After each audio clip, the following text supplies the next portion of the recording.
വർഷത്തെ കാലതാമസത്തിന് ശേഷം ധാതു കരാറിൽ ഔദ്യോഗികമായി ഒപ്പിട്ട് യുഎസും യുക്രൈനും. യുക്രൈനോടുള്ള യുഎസിന്റെ പ്രതിബദ്ധത ഇനി മുതൽ പുതിയ രൂപത്തിലായിരിക്കുമെന്ന് പ്രസിഡന്റ് ഡൊണാൾഡ് ട്രംപ് പറഞ്ഞു. സെലൻസ്കി ഭരണകൂടത്തിനുള്ള സൈനിക സഹായം നിർത്തലാക്കിയതിനു പിന്നാലെ യുഎസ് മുന്നോട്ടുവച്ച നിർദ്ദേശങ്ങൾ ഒടുവിൽ യുക്രൈന് അംഗീകരിക്കേണ്ടി വന്നിരിക്കുകയാണ്. യുക്രൈനോടുള്ള യുഎസിന്റെ പ്രതിബദ്ധത ഇനി മുതൽ പുതിയ രൂപത്തിലായിരിക്കുമെന്നാണ് കരാറിനെക്കുറിച്ച് യുഎസ് പ്രസിഡന്റ് ഡൊണാൾഡ് ട്രംപ് വിശേഷിപ്പിച്ചത്.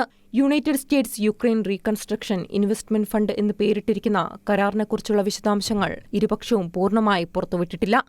എന്നാൽ ഇതുവഴി അമേരിക്കയ്ക്ക് യുക്രൈന്റെ വിലയേറിയ അപൂർവ ഭൂമിധാതുക്കളിൽ പ്രവേശനം ലഭിക്കുമെന്നും റഷ്യയുമായുള്ള യുദ്ധത്തിൽ യുക്രൈന് അമേരിക്കയുടെ തുടർച്ചയായ പിന്തുണ ലഭിക്കുമെന്നാണ് സൂചന.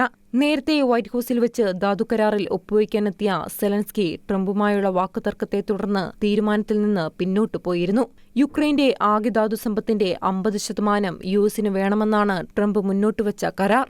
അതേസമയം ധാതുകരാർ ഒപ്പിട്ടതിനു പിന്നാലെ റഷ്യയ്ക്ക് മുന്നറിയിപ്പുമായി യുഎസ് രംഗത്തെത്തി.